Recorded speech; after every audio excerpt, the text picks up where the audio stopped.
Yes. Okay. So we're just waiting for our Voice America sound engineer to come on and do a sound check. Oh, and there he or she is.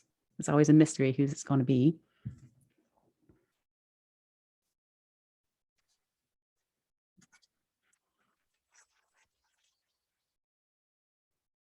Hello, hello. Good morning, Lynsie. How you doing today? Good. Is this Gabe? No, this is Matt. I didn't hear your name. This is Matt. Oh, Matt. Hi, Matt. Hi. I didn't recognize your voice. All right. All right. Okay. So is it just you and is it Marga? Yes, Marga. All right. Perfect. All right. We'll go ahead and do some quick sound checks. Lynsie, go ahead and count back from 5 for me. 5, 4, 3, 2, 1. All right. Sounding good. And Marga, go ahead and do the same. 5, 4, 3, 2, 1. All right. Sounds pretty good. I'm going to have you go in and turn up your volume on your mic just a little bit, Marga. If you go down to the bottom left corner of the Zoom window, you'll see the mute button, and right next to it on the right, there's a little up arrow. Click right on that arrow. Mm-hmm. Right, and then click audio settings at the bottom of the little window. Got it. Right, so in this window here, in the middle is the input, which is your microphone. So right below where you see test mic, down a little ways, you'll see where it says automatically adjust microphone volume. Make sure that's not selected. Okay, unselect that.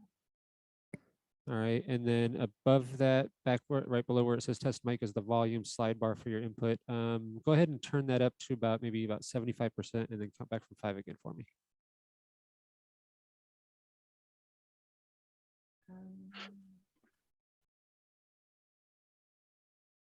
Not sure how to. Oh, maybe it's this. Okay. Do you want me to do 5, 4, 3, 2, 1? Okay, yeah, the sound pretty dropped out drastically here for us. Go ahead and click back on the automatically adjust microphone volume. Okay. And then talk again and just say you count back from 5. 5, 4, 3, 2, 1. Okay, so yeah, your computer volume is pretty low. So Zoom's Kevin to raise it up like higher than the options available for that. So we'll go ahead and leave that checked, and it's not coming through like super quiet now. So it's sounding okay. We can hear you clearly, so that's good. Okay, I'll just try to talk louder. I'm pretty soft-spoken. Okay, yeah, no, it sounds all right. Okay. No worries. All right, perfect. Let me send a hello on the chat. Make sure that's working. I see it. Thank you. Got it. All right, cool. All right, then we are good to go. We have just about 10 seconds here and we'll get started.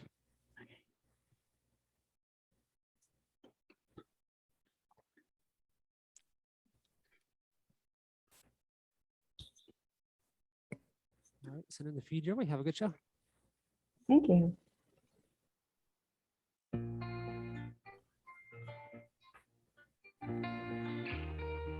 Welcome to Women Thriving Unapologetically with Lynsie McKeown. Over the next hour, you will hear raw, honest, and inspiring conversation between Lynsie and her guests, discussing how to thrive, live joyfully, and abundantly in spite of life's challenges. Now, here is your host, Lynsie McKeown. Hello, everyone, and welcome to Women Thriving Unapologetically. I am your host, Lynsie McKeown, and it is my great pleasure to be here today with you. And this is a sanctuary for you to land every week and feel connected to women just like you through the conversations that we have with our amazing guests. And today we have another amazing guest. But before I introduce this incredible woman, I would like us to do what we always do, is just to drop into our hearts and take a few breaths so that we can center and be present for this moment in time and for this conversation. So let's just close your eyes if you're in a place where you can do so. So not if you're driving, and if it also feels safe and comfortable for you. And then just bring your awareness to your breath and take some long, deep, full breaths in and out through the nose. And just allow this breath to be a tether that brings you into this moment, that settles the body and quiets the mind, and allows you to feel into your heart, coming back into the sacred abode of the heart. And we can ask our heart today, what would it be like to approach your life with wonder and curiosity instead of fear and judgment? If you brought wonder and curiosity into your life, how would it impact your work, your relationships, your home, and your view of yourself? Wonder and curiosity. So take a deeper breath into that. And a nice big exhale through the mouth. And then when you're ready, come back, opening your eyes or presence yourself in the space. Because in today's episode of Women Thriving Unapologetically, we have the pleasure of having author and leadership coach Marga Odahowski with us. And she's going to be discussing with us the importance of cultivating wonder into our lives and why that's important for greater resilience, mindfulness, and peace. Now, Marga is a speaker, a coach, author, whose mission is to bring together the integration of research and practical skills to help people thrive during challenging times. She supports leaders to recognize that leading is who I am, not what I do. Her coaching style employs a whole person approach that empowers individuals to align with their future self, their values, build awareness, and move towards their goals with confidence, clarity, and conviction. As a faculty member at the University of Virginia, she taught mindful leadership and experiential-based academic courses and workshops. She consulted with both the Darden School of Business and McIntyre School of Commerce. In addition, she has been guest faculty with the Federal Executive Institute and the Brooks Institute. Marga is currently writing a book on the topic of wonder and is here today to share with us how to bring more wonder into our life. So Marga, I'm so happy to have you here. And this is like, I was telling Marga before we started the show that I have this painted rock that someone gave me. It's beautiful. They gave it to me a couple of years ago, and it says wonder on one side and all on the other. And I just keep that in the center of my altar. And every day when I sit there and bring in my prayers and my meditation, I see that. I'm like, oh, I would want more wonder in my life. And I would love to hear from you, Marga. Okay, what is wonder? Like, what does it mean to you, and how would you define it? Yeah. Well, I love the way you described the word on the rock, right? And just your feeling that you got from just imagining like what all the wonders are, and even your introduction of in the meditation, how you ask the question, you know, what if you had more wonder at work or in your daily life, and things like that. So I think we all have the essence of wonder around us, and it's really tapping into it. So it's stepping out of that, you know, we have that voice in our head that's full of fear, that's telling us everything that's wrong. And that really, you know, the ability to quiet that voice, and then what's left? Wonder's left, right? You know, possibilities are left. The present moment is available. So I think the reason why I picked wonder is when I was looking at and thinking about, you know, all the things that I've done and what people have been talking about for the last couple of years, because I am an executive coach and people have been in, you know, feeling really stressed, really depleted from being on Zoom all the time, and just really in fear of the uncertainty that's going around with health and with their jobs and things like that. So in just experiencing that in people, helping them see that there are possibilities. I had the opportunity to have a conversation with Marty Siegelman, who's kind of like one of the fathers of positive psychology. And he talked about how in this time, it's so important to bring hope and optimism to people. And the word wonder just popped up as just like the one word. I love like one words, that really say something and give people a feeling. And so just saying the word wonder, people get excited. I noticed that. So yeah, so writing a book on it, and like the book isn't written yet. I'm in the process of writing it. But I think about all the different stories over time that I've had, and all the different practices, and all the different things that science is bringing out now that can help us bring more of that quality of wonder in our life. I would say it's a quality. And I think about, like, I love the one word. I mean, affirmations are pretty big, but for me, and this is just for me in my experience, like when the affirmations are long or you have a ton of them, it's harder for me to connect because there's so much there. And I know it's different for everybody, but for me, just having that one word that I come back and let it be the word that's really resonating with me in that moment, and really flesh it out, spend some time with it. What does wonder mean for my work? What does wonder mean for my finances? Like, would we ever ask that question? And what does wonder mean? Like, because I think, it's fun sometimes to think, oh, if you think of wonder being this unexpected, inexplicable, awe-inspiring thing, what would that be like for your finances to suddenly like receive a beautiful gift? And that would be inexplicable. Like, I just had this, or have a flood of clients come in at the last minute when you need it. That'd be, wonderful. And I think as adults, at least for me, it's been some time working with this word that we associate that word more with, a childlike approach to life, or like a young child looking with wonder upon the world. And as we age and have more responsibilities, I feel like we get further and further away from that connection to wonder. And so I'd love to hear from you. How do we bring that back in? How do we get connected to that word again? Yeah, I think that's a really good question. So I wanted to share with your audience, your listeners, 3 ideas that I think can help invite more wonder into your life. So one is future thinking, which it comes from positive psychology, and the term is called prospection. And interestingly enough, UVA professor Tim Wilson helped coin that term.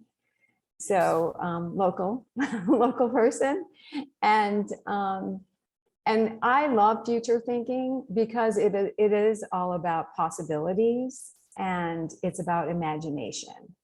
And I think tapping into your imagination and looking at the different possibilities that you can bring forth is really important in cultivating wonder. And so, and it's future thinking, not from fear, because I think a lot of us project into the future, but there's so much worry and fear and doubt and uncertainty, and we get really kind of freaked out. Yes. That is a really good point, because we are actually, through the science, wired for future thinking, but we could go to the dark side and think about, oh my God, all the things that are going to go wrong. But we do have, through, the practices of meditation and mindfulness and all the things that we can calm that side of our mind and step into our more imagination and possibilities. So would you suggest that if someone's, going to begin to use their imagination to explore what their future could be like, to do some practices prior to doing that? So like to centering practices or breathing practice or something like that, in order to make sure that the fear-based mind isn't having a conversation or help in the mix creating the story. Yeah. There absolutely. Yeah. There's some great practices. I would say if you're really down and out, the first practice would be to do something for somebody else. So that would be the first practice. we're also wired to be givers in our life, to give. And so the result of doing something for someone else gives you a lot of neurological good feeling benefits, right? So to get you into a better place, if you're in a real low place, you can't even think of any positive future possibilities, start with just doing something nice and good for somebody else. And they will benefit and you will benefit as well, emotionally, to kind of raise yourself up to maybe the next level. I think the second thing related to that would be journaling, just writing down. I love morning pages. That's just like free writing in the morning, your thoughts. Another good activity with writing is the 3 things that went well today and why they went well. Oh, I love that one. Instead of like what went wrong. 'Cause I feel Right. like we've been like that we've become conditioned to look at what is wrong first and then we complain. I mean, I catch myself in that all the time. I'm like, okay, Mhm. what's going right? And Right. why? I love that. I haven't done that piece of it. Like I've practiced looking at what is, happening and going well, but I don't often look at the why. I can imagine that is really offers some great insights. Yeah, it does. It definitely offers, it makes it more tangible, gets you into a deeper kind of reflection of the day. I think it's different than, there are gratitude. It's similar to a gratitude practice, but just anything that went well, Mhm. during the day. Those are some really, really great ways to start with future thinking. Now, you mentioned earlier about more of intention, I think. Made me think of, I used to give my university students living assignments, right? So instead of like, well, I mean, they had to do some writing and reading as well, but to actually take the assignment into their world. So, what if you lived this day with enthusiasm, right? So what if you just had that intention, like you walked out into the world and you were enthusiastic? That would be your assignment. And then at the end of the day, see what the results are, perhaps for you or for the people around you. Oh my gosh, I love that. And so that's really about the 3 things. You can look at the 3 things that went right. Like if you had that one thing, like, okay, I'm going to go out there and be this living experiment of what it is like to be enthusiastic, and then really like go for it and then see the impact on your own nervous system, on your own life, on the people around you. Then it's like you're physically training yourself, and it sounds like you're like combining, getting the neurosynapses to align and teach you and wire you for enthusiasm. Do I have that right? I would think so. I mean, I haven't actually studied it, but I'm sure somebody has. But yeah, you absolutely, you're priming yourself to move in that direction. You might forget during the middle of the day and you have to remember, oh yeah, I'm going to be enthusiastic when I walk into this coffee shop and talk to the barista, right? So yeah. And then it just, it just feels like it will just be a body memory for you. Yeah. Yeah. And you can play around with different kinds of intentions. I remember going to a meeting with a very important person. And as I was walking to the meeting, I thought, well, what's my intention for the meeting? And the word that came to mind was connection. This was our first meeting. I knew he was a very serious person. And I thought if I can just make a connection, that's all I wanted. Now, I didn't know how I was going to do that. Like, you don't know how things are going to happen. But if you go in intentionally, and sure enough, very serious, very matter of fact person. But we sat down and we started talking, and he eventually uncrossed his arms and relaxed and started laughing. And so then I felt, okay, we made the connection, right? But it wasn't like I was going in there, forcing it or making it happen. It was just bringing that intention, having that intention in my heart and my mind. And then, seeing what happens in the moment, like staying in the moment.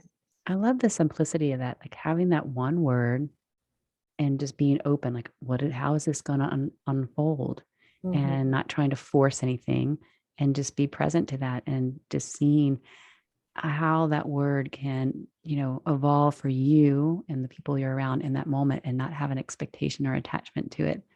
And so we can do that with wonder, right? Like, let's see what it's going to be like to have more wonder in our day to day, and see how that affects me and the people around us. And so I know I kind of asked you some questions and got us, off track with I don't think it's off track. I think it's just all perfect conversation. But we were talking about, the future thinking and bringing in that imagination. And you're helping us understand, like, oh, if we can't quite get there yet, because the fear and all that's coming in, we can do things like morning pages and exploring a word that, can really help us connect to maybe wonder, enthusiasm, or maybe even have that word be a living experiment for the day, so that we can come back and be more present to writing out what we want our future to be like. And we have to go to a short break here in just a few seconds. So when we come back, maybe we can come back to the other two steps that you were going to share with us. Does that sound good, Marga? Yes, it sounds great. Okay. Yeah. So we are already at our first break of our show, but don't go anywhere, because when we come back, Marga's going to share with us the next two steps so that we can start to bring in more wonder into our life. So we'll be right back on Where Are We? The Voice America Empowerment Channel. All right, good segment. All clear. My brain just went mid-sentence, it's gone. What an art this is to manage all this in the middle of a conversation, the timing and everything. Great job. Oh, thank you. I Yeah. appreciate that. Yeah. Yeah. I mean, for every show, I'm a little nervous. My biggest fear is that someone's not going to show up, and then I have to do this all by myself. Yeah. Because, having people that can carry on such great conversation and have so much wonderful things to say makes this easy and fun. Well, if you ever need somebody last minute, you can always try me. Oh, Yeah. I love that. I'll be like, okay, can you come on now? Yeah, I guess it would be hard, but really, really last minute, right? Yeah. But that, it could, and sometimes with that, beautiful things can happen. Right. Not that I want that to happen, but let's just be clear. Right.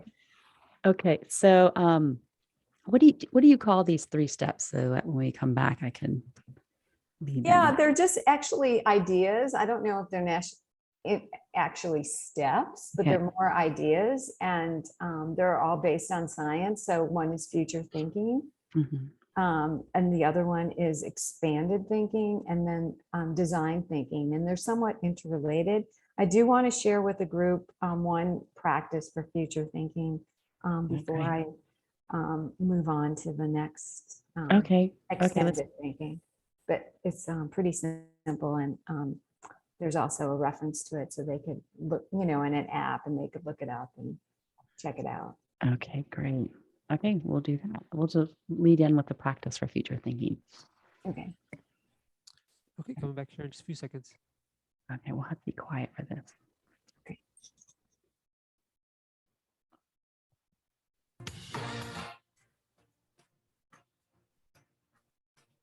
You're listening to Women Thriving Unapologetically with Lynsie McKeown. Have a question for Lynsie or her guests? Want to share your story? Email Lynsie at thrivingunapologetically@gmail.com. That's thrivingunapologetically@gmail.com. Now back to the show. Here again is Lynsie.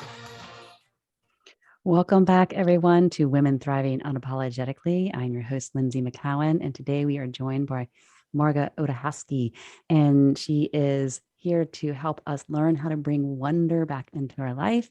And before the break, she was teaching, sharing with us one step on how to do that. And this is all these steps or ideas or ways are based on science. And the first one she shared with us was future thinking, how we can bring our imagination in so that we can start to cultivate more wonder. And she actually has a practice for us to do around future thinking.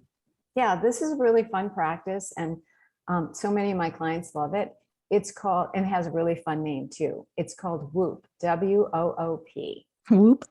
Whoop. I feel like we should have a Salt and Pepper song come in right now. Okay, yeah. And I they think I might actually, have gotten that wrong. I think it was never mind. Go ahead. okay. This is based on science. I guess in the show notes, you could put the link to it. There's a website and an app. It's called Whoop My Life. And the W stands for wish. So what's your wish? You know, what's your dream? What's your future like wish, right? What's the outcome? What do you envision like this wish would bring you? And then the second W is obstacles. What are the obstacles that would get in the way? And what I like about this format for the obstacles, they say, what are your inner obstacles and what are your outer obstacles? We often don't address our inner obstacles, the things we talked about earlier, you know, the fear that gets in the way. That is an inner obstacle. And then P is plan. What's the plan? So I think the brilliance in this. So the plan isn't wishful thinking. The plan is actually your action plan, right?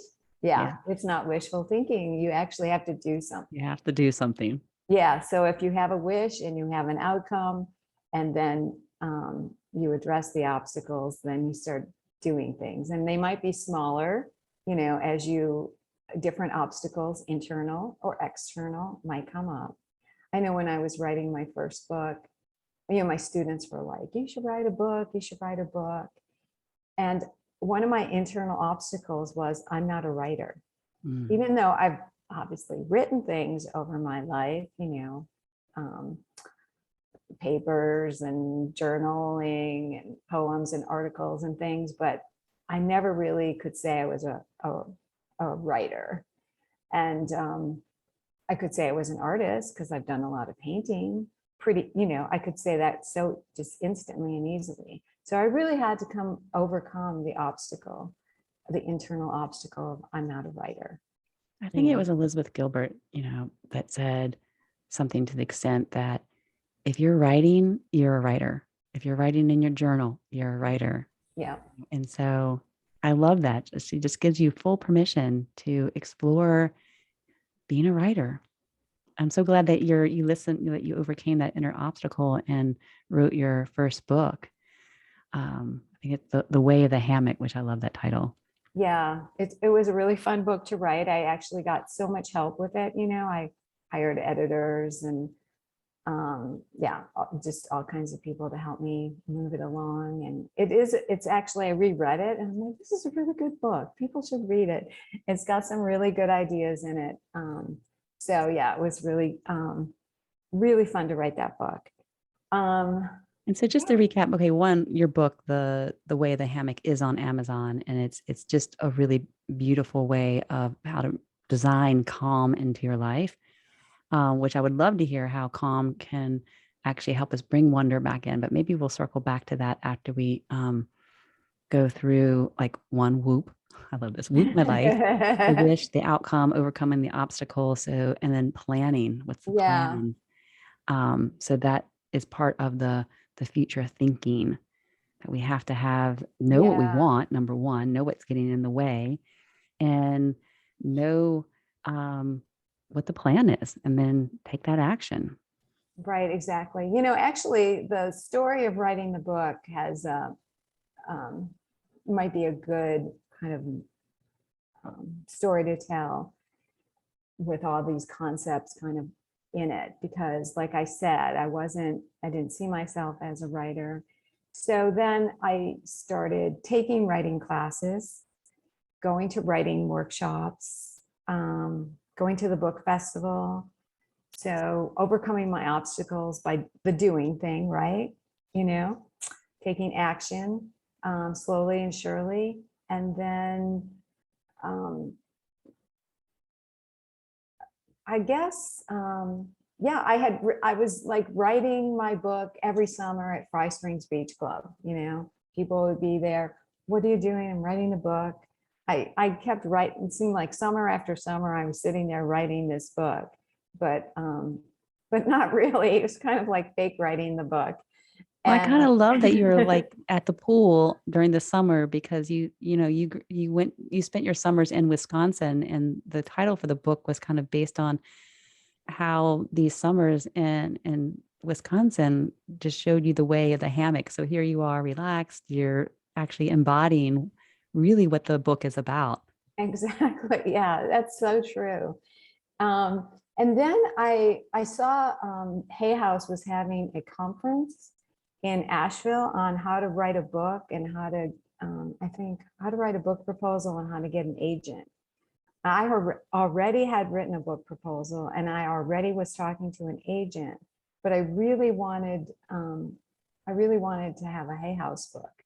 So I was debating whether I should go to this event or not. So I decided to sleep on it. And in the middle of the night, I just had this voice that woke me up, and it said, "Read Tracy." And he's the CEO of Hay House Publications. So I thought, I'm going to the conference. And so just taking that action was super helpful. I didn't really know it at the time, but everyone that attended the conference could submit a book proposal. And then, I don't know, 4 or 6 months later, they would pick a winner. And the winner won a book contract. So 6 months later, I got a phone call and it was like, "Marga, this is Reed Tracy. Welcome to the Hay House family." Oh my gosh, I just got chills. I love that story. Yeah. So, but it wasn't like, we talked about earlier, kind of, it's future thinking isn't magical thinking. There was a lot of work that went into me getting this book before I won the contract. I had done all the work before. So You did the WOOP. Yep, I was prepared. And so I had gone through my obstacles and you also listened to your doing- intuition. I mean, you already had, the book contract or the proposal and an agent, yet you woke up in the middle of the night and you had this intuitive hit and you're like, okay, I'm going to follow this. And it's because you didn't discount that or push it aside, but you listened to that inner guidance that you got. Really what you truly wanted was to be an author, a Hay House author, which is huge. Mhm. Yeah, and that intuition, that inner guidance is key. It's probably key to wonder, right? How It's- how would you say they relate? how do they relate? How do I they think, influence? okay, one of the things I know which is true for intuition, for me at least, is when you ask a question, an answer will be revealed, maybe not that second, but later on in the day. So I think, wondering about like something is kind of like asking a question. So the action of wondering. Or Wondering, questioning. not worrying, but wondering. Exactly. Yeah. I say go from worry to wonder, ask a question, more information, please. It's kind of like that situation where you're, well, this might be a little different, but I know like if I've lost something, like I remember I lost my keys and I'm like, where are my keys? And as soon as I like let it go and go do something else, it pops in my head, look in your rain jacket, because it had rained earlier that day and it was in my rain jacket. So it's that kind of asking and then letting go process and then letting things Wonder in the arrive. curiosity, just like, okay, I'm just going to be curious what comes in. Yeah, definitely curiosity. I love that. Yeah. So, so what would be the next way that we, after future thinking, what would come next? Yeah, I want to talk a little bit about expanded mind or Expand? or expanded thinking. So the research around that is that our mind isn't just located in our brain, it's relational. It's around us, it's having awareness of the sensations in our body, right? Interoception is the word, like the science word for like sensing, like I can feel my feet on the ground. I'm in tune with, it's kind of those gut feelings that arrive is like, oh, that was a stomach punch, right? When that person said that, that was like a gut feeling. So getting in tune with kind of your expanded self is a really great practice, I think, for inviting more wonder into your life, like taking a walk in nature, right? I remember once hearing somebody say, look at a tree and then let the tree look at you. Oh, my heart just kind of fluttered a little bit with that, because when you're talking about just get into your expanded self, there's so many times I feel like this, like I'm anchored to my desk and I'm anchored to my stress. And I have to really extract myself and be like, no, go out into the woods. And every time I do, it's like, I just become so much more expanded. And I love to put my hands on trees and feel the energy between my palms. But I haven't done that extra. You're giving me so many new things to do, Marga. I feel like I'm just going to take the day off and go out in nature and explore wonder and let the tree become me. And yeah. Yeah. There's a guy, Les Femi, who wrote a book on, it's called Open Focus, which I really love. And it does talk about how we're narrow focused, especially like we're on this computer, right? We're narrow focused. We're on it all day. And they just talk about the different ways of focusing, and open focus is expanding. So again, like expanding out and seeing, opening your focus wider. So besides, looking at my computer, I can see the wall behind and the plants and, the space, right? And open focus is more about tuning into the space, even the space within you. So just, noticing like the space between your eyes, just having awareness. Like, can you imagine the space between your eyes?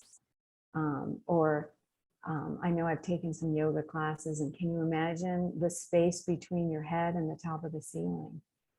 Can you imagine the space between, your shoulder and another side of the room? I love when they do those exercises around space, because there is a lot of science around that.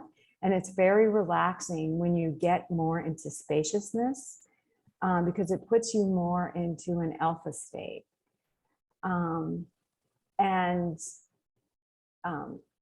Athletes are kind of more aware of this open focus thing, because if you think about it as an athlete, you might be training a skill specifically.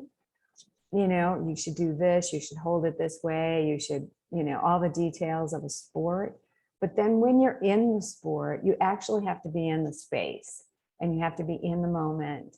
And you're not really thinking, but you're just being more aware. It's kind of that zone phenomenon. Yeah. In yoga, we call it spacious awareness. And it's the yummy place to be, where you are relaxed, but you're still present and able, but you're functioning from really a higher state of awareness, what I would say the higher mind. The expanded mind would be similar to that. Yeah, here's another example. I had back pain and I pushed it away. Of course, you don't want back pain. So then you go see everyone, the acupuncturist, the physical therapist, the doctor, the osteopath. I went to all of them. And then I finally went to the surgeons, and they, took an MRI, and the one surgeon said, yeah, you have exactly what my wife has. And sometimes she has pain and sometimes she doesn't. And that was like, whoa, okay, I'm going to go home and check on this. And I realized that I had never really accepted the pain, or had been present with the pain, or was curious about the pain. And so I decided to do a 15-minute daily practice of just being with the pain. And so when I did that, I watched the pain get big and get small. I moved to the right, moved to the left. And it was just an amazing thing to just be in that space with the pain and being curious about it. And within a few weeks, the pain dissipated and disappeared forever. It's interesting because you're in the space with the pain, but you're giving space for the pain to move Yeah. and move the body Yeah. So instead of contracting around it and being so focused on the pain itself. yeah. So that's what extended thinking is about. It's being in relationship with, yourself, even if it's painful, even if it's an emotionally painful thing, just being able to be there. And we, have learned that in our mindfulness training. I mean, we both have learned that. But I think adding that spaciousness quality and space to it might be a nice addition for people to check out. Yeah, it's so interesting because I'm, in my goddess, I'm doing a Awaken the Divine Feminine program where each month we go through a new goddess, and the one that we've been working with is all about infinite space and having everyone really feel into the spaciousness of this particular goddess archetype and becoming that space. And everyone always says like, oh my gosh, I just feel so much more relaxed. I can feel into infinite possibilities. I can feel the well of compassion come in, and self-love can come in that spaciousness. And we haven't mentioned wonder yet, but I can imagine, like for me, when I'm in that space, part of those infinite possibilities is to have more wonder. Yeah. Yeah, that's so cool. And I'll definitely share that book with you. Please do. Yeah, and their website, because I think your tribe will like that information. Yeah, it's really super helpful. And so we're coming up on our last break of the show. And when we come back, we're going to hear, we've covered so far future thinking, extended mind, how to whoop your life. That's part of the future thinking, which I love. And I'm going to have to put all these notes into the recording that I'll post on our YouTube channel. But when we come back, we'll hear the third step. Or I keep saying step, but I know it's more of an idea or that we can bring in for cultivating wonder in our life. So don't go anywhere. We'll be right back with Marga Odahowski. Okay, excellent. All clear. Back in about 2. Thanks, Matt. This is such a fun conversation. I know. I'm having fun with it. Yeah. And it goes by so fast. It's amazing how fast it goes. Yeah. I know. I was thinking, will I have enough to say? But yes. And you're a very good conversationalist, interviewer. Yeah. And so we should have plenty of time to cover the third way. And is there anything that you would want to make sure to bring in? I know you're currently writing the book, but I'll send them to your website and to Amazon again but is there anything else you would like me to share or that you want to share besides this last key? I am speaking at Common House in Charlottesville the month of September and October, a series of programs. So if people are local, they can catch me in person. But other than that, just all the website. Okay. And there's that information I looked at your website yesterday. I didn't see it on there, but I didn't scour for upcoming events. No, it's not on there. But I will be posting it on social media. Okay. When September comes. What is your IG handle? I didn't see that. I think it's my name. Okay. Oh, yeah. No underscore or anything like that? No. Okay. Okay. Perfect.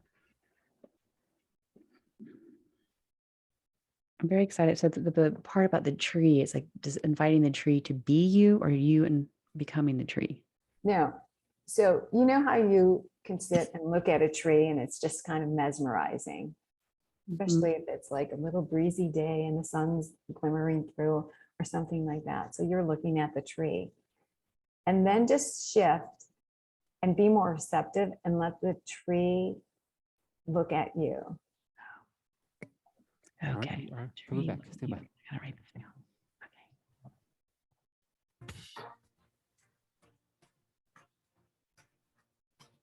You're listening to Women Thriving Unapologetically with Lynsie McKeown.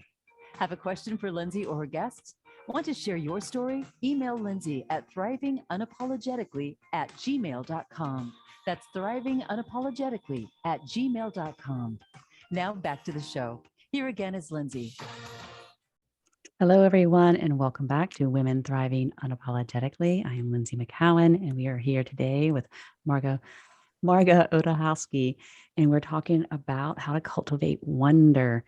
And Marga's already given us such a wealth of information. We've talked about the importance of future thinking, extended mind. We've talked about how to whoop your life up. I don't know if that's what you said, but I'm I love bringing it. that in. Whoop your life up. And then we're gonna drop right back in, and let's hear about the third way that we can cultivate wonder in our life. And all of these techniques that Marga's offering are research based and also mindfulness based, which I love. The combination of the two. Yeah, there is. So we're going to talk about design thinking, but before I move there, I do want to mention one other great activity that is related to future thinking and extended mind, and maybe even design thinking, which is probably a good lead into design thinking. So this is called street wisdom. And this is kind of a combination, I don't know, it's a neuroscience-based mindfulness program that's super fun, and it's based out of London. And what it is it's going for like a wisdom walk. So let's say you have a question about your future, and you write down your question, and then you go for a walk, and you see what pops up, or where you're drawn to. Like you might be drawn to stop in a shop, and then you notice something that you notice. And it's a really fun activity. I'm going to be doing it later, I think maybe in October at Common House, through Common House. But it can give you some, and we talked a little bit about intuition. It's kind of like a combination of like mindfulness and intuition. You kind of center yourself, ask yourself the question, go for a walk, see what the answer is, and then, have a little chat about it with the people that you've done this with, or if you can do it by yourself. I did it with a group of students. So I taught an online class during COVID for a group of university students, mindfulness and well-being. And we did a couple classes outside. And one of the classes was the Street Wisdom Walk, which was so fun. They had such a great time. And some people had such amazing wisdom walks. One young woman was, not feeling like she had friends, not feeling connected, feeling lonely. And I love that she had the vulnerability to share that with the class. And then, so she was asking kind of like, that was her question, like, how can I make friends? I think it was first semester, first year, it was tough during COVID, right? So she went on her little wisdom walk, and she came back and she was so happy and so excited, because what she saw was some, I don't know, some girls with some sorority t-shirts on. So look, one of her answers was like, join a sorority, like get involved, do something, join some groups kind of thing. And then she got a text message from a friend from like 10 years ago who said they wanted to reconnect. And so, it was just like, this is amazing, this wisdom walk thing. Now, you might not get those, extreme direct answers, but you do get some really great information. And again, that's extending your mind, right? You're asking the street to give you the wisdom.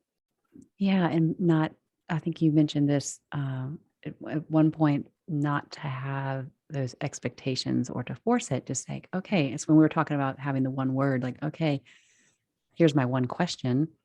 I'm going to step out here and I'm going to take this wisdom walk and just be in that almost like a surrendered and trustful state. Like, okay, I'm just going to allow whatever information comes in and be curious. And then it just sounds like so much fun that when you do get a message that comes in, you're like, wow, that is so amazing. And then guess what's there? Wonder, like that combination of awe.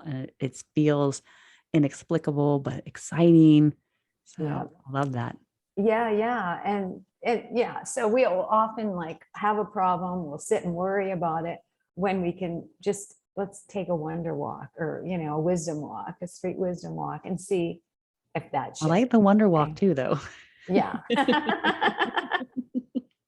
Maybe that would make it into your book. Take the wonder Maybe. walk. Yeah, definitely. Okay, so the next thing I want to talk about was design thinking, which is relates to the other two. Psychologists got involved with it probably, I don't know, in the 40s, and they saw what designers were doing, and they thought, well, that's really interesting. They're really like, they're into prototyping thing and being mistake positive and, trying and then, failing and then failing fast and trying again. And they thought, well, this could be helpful for psychology too. So it's kind of design thinking is kind of a mindset and a thought and a method, and why I love it in teaching about it is that it is very forgiving, because I think a lot of people, they think, oh, I tried this practice and it didn't work. I tried this meditation practice. I can't meditate. It doesn't work. Right. And so with a design thinking mindset, you're like, oh, I tried this. It didn't work. So I'm going to try something new. I'm going to try something different. I'm going to try to do it in a different way. I'll try it with a different teacher, so it's forgiving in that you can, try things out. The other thing I like about design thinking is that it puts it like on paper or making a prototype or a structure. So if there's anything you want to do in your like future thinking plan, can you do it in a small way, So like, startup companies, if they have a product, they're going to make like a small thing and test it out. So can you do a small thing and test it out in And your we life? forget, like, when we have a product in our hand that we're so, happy to have, but we don't understand how much time that goes into creating that product and how many times that they've tested it, how many prototypes there have been, and yet we're so Right. impatient with our own lives. Like, No. I mean, we have to go through a lot of different tests to see what's going to work and what's going, especially if you're an entrepreneur and your own business, you got to be okay with testing new things and being okay with what might feel like failure, but it's really not. It's just giving that more information, finding the design. Right. And I love, I do art on the side. So I love drawing and I love writing. I love making collages, for future thinking.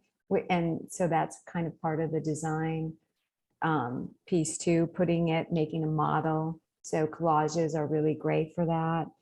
I know one time I had, my annual exam. So I decided, instead of like make my list of all the things that were wrong with me physically, I decided to draw a picture, and draw my body and like, okay, my toe hurts and whatever, and then I gave that picture to the doctor and I said, here's the whole picture of what's, bothering me that I wanted to discuss today.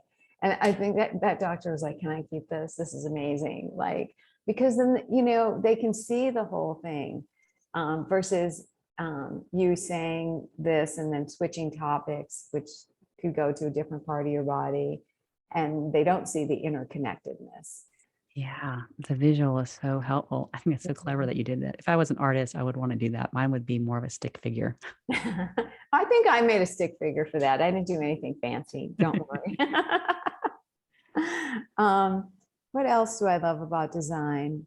Yeah, I want to kind of like combine all these three and tell you about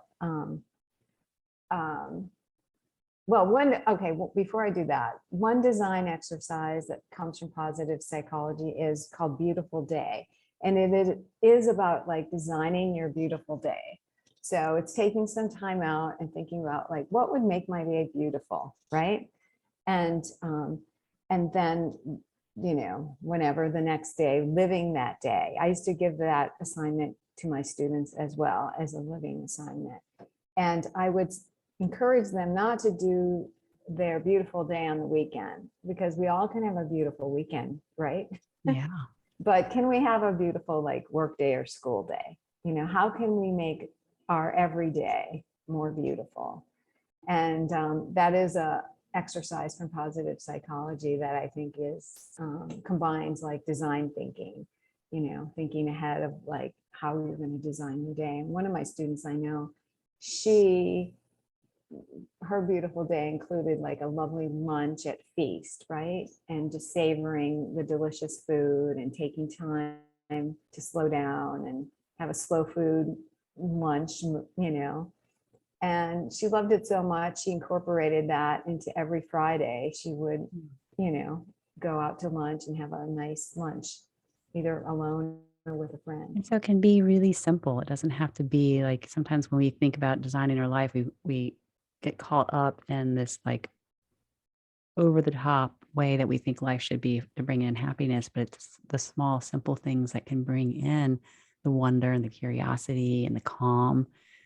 And I love how you just share, like, you know, you've really brought it in how this concept of wonder that we're not as connected to as adults, in a way that is completely doable, like the future thinking, where we can, you know, just write out the 3 things that went well. We can start to bring in our imagination, and live our day with more enthusiasm, like find our word and connect to that and live it out. And the idea of the extended mind, just going out in nature and feeling yourself expand out, and maybe even do that exercise with the tree and let the tree look at you as you look at the tree. And then the design thinking, which we're just creating like what a beautiful day would be like, and going out and living it, not just writing it out, but actually going out there and having the lived experience. And all 3 of these kind of bring it into the physical body, and in a way that we can experience that connection to wonder and that curiosity. And I love everything that you've shared. And I really feel like there's so many other things that we could talk about. But I know we're nearing the end of our show. So I want to make sure people can connect with you, Marga, because you have so much to offer. And I know you're going to be doing a live event here in Charlottesville, Virginia in September and October at Common House. But if for our listeners that are not local to Charlottesville, Virginia, they can reach you on your website at marga.com, as well as on Instagram, where you'll probably post on upcoming events. And that's simply your name, Marga Odahowski. But, you know, you're also a consultant and a speaker. I mean, you're a powerful speaker. So if you want Marga to come in and to your organization to share the wealth of information she has as a consultant, or speak at one of your events, I mean, totally connect with her. She has so much more to offer. And I do hope that you'll come back and join us on a future episode. I would love that. Thank Yeah. you so much. It's been so fun to connect with you and then all your listeners. And I would be interested to hear, you know, how they have even more wonder in their day. Yeah. So, you know, leave us definitely a comment. You can comment, reach out to me through thrivingunapologetically@gmail.com, or through Marga on her website, or even in our Facebook group, which is Women Thriving Unapologetically, where we live stream every Thursday and we hang out for a few minutes afterwards, so that if you have any questions, you can answer or ask them live, and we'll do our best to answer them. So there we are. An hour has passed. So everyone, thank you so much for listening. We appreciate you. We love you. And we hope that we have touched your life in some way today through this amazing conversation. And you can drop in every Thursday at 7 a.m. Pacific, 10 a.m. Eastern Standard Time on the Voice America Empowerment Channel. And if you want to miss it live, you can always listen on the replay on the Voice America Empowerment Channel, or on Spotify, iTunes, all those other places. And please rate and review, so that we can continue to share all of this wisdom from so many amazing women. Until next time, my friends, much love. All right. Awesome job today. Good show. All clear. Thank you, Matt. Okay. You're welcome. All right. Well, you both have a great rest of your day. Yeah, you too, Matt. Good. Take care. Bye. Bye. Okay. So do you have a few minutes just to hang out and let's just drop in and see if our Facebook group dropped any questions? Oh, we might have dropped did we drop the call? Let's see here.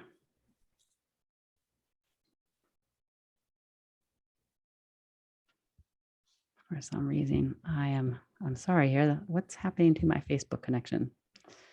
Maybe it's not meant to be today. But is there anything else, like while we're still recording, is there anything else, Marga, that you wanted to share that we didn't get a chance to talk about? I mean, I know your book isn't out yet, but do you have an idea when it might be out? No, I have no idea. I really don't. I'm hoping, I'm hoping that it happens in the fall, that I would finish it, but then, it takes another, I don't know, year, 6 months to actually have a physical copy.